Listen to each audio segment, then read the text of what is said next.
Hello subscribers, here is another review, and this time it's the Mattel Jurassic World Dino Rivals Dual Attack Pteranodon. Now, as you saw in my previous video, I was at Walmart trying to look for the Coelurosaurus, and unfortunately I didn't find it. But I did come across this Pteranodon, and I did not expect to find this figure. So as you can see, the packaging, nothing new, just your typical Dino Rivals packaging. Here's the front, then in the back, you just got the artwork, the collector's card, and the other dinosaurs. And of course, the Allosaurus and the Pseudoceratops dual attacks have not been revealed yet. But hopefully they will soon, because I'm curious to see what they look like. So let's waste no time and get this figure out of her packaging. Here is the collector's card, and as you can see, there's a really nice artwork of the Pteranodon. And if I had to change any stats, I'll probably change the aggression to a 7 out of 10, since the Pteranodons in the film were quite vicious. Here is the dual attack Pteranodon out of the packaging, and I have to say, this figure looks pretty cool. I may like it a little more than the Roarvor's Pteranodon. So you can see the detailing, we really don't need to talk about it it's basically, somewhat similar to the Roarvor's Pteranodon, which I'll be bringing out right now. As you can see the sculpt, of course, the same thing, because this is just a repaint and retool. But as you can see, the detailing on the Roarvor's one stand out a bit more than the dual attack one. As you see, the head sculpt's basically the same thing, except this one has a spring-loaded action feature, and this one has, basic articulation. Speaking of articulation, this one has 4 points for articulation. The wings, the neck, and the jaw, as opposed to 3 on the newer dual attack one. Of course, you got the same wing articulation and the jaw articulation. And also, of course, the paint jobs is probably different. Of course, I like the Roarvor Pteranodon repaint, because, I think blue and red really works for this animal. Also, it's based off of the Jurassic World Fallen Kingdom Pteranodon render.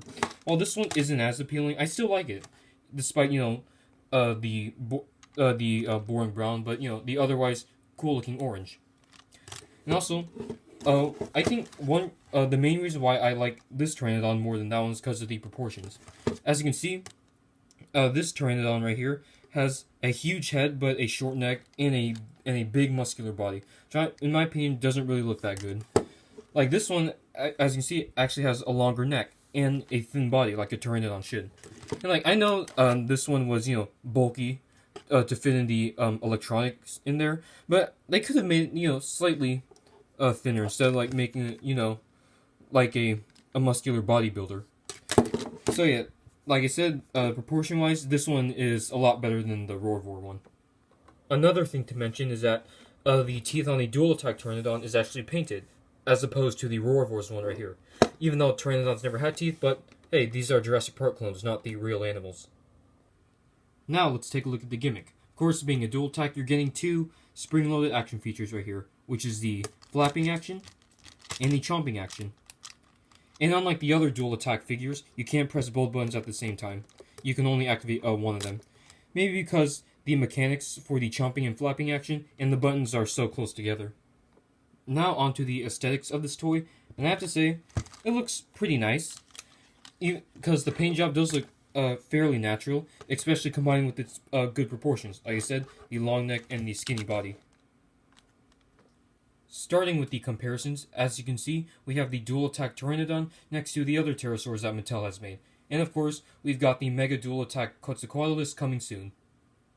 Here is the dual attack Pteranodon next to the rest of the dual attacks. And of course, the Concavinator is my favorite. I think this Pteranodon may be my second favorite dual attack figure.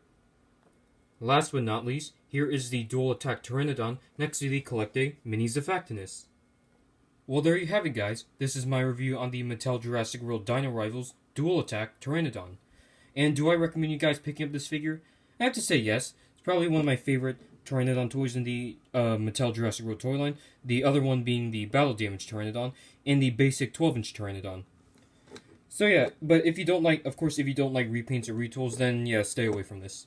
So if I had to give this figure a rating, I'd probably give it an 8.5 out of 10. Of course, you can find this figure at Walmart for $15. So if you guys like this review, leave a comment, like, subscribe, and I'll see you in the next video.